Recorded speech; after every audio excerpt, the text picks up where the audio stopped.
I'm Totu, and this is American Totu! Hi, friends! In this video, we will learn about layers of Earth. Let's go! Let's see what's inside the Earth. It has 4 layers: crust, mantle, outer core, and inner core. Wow! Look at all the layers inside the Earth! Isn't our Earth amazing? Let's explore each layer. Let's start with the crust.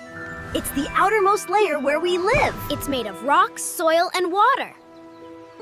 This is the crust, Earth's outermost layer. It's just a few kilometers thick. Whoa!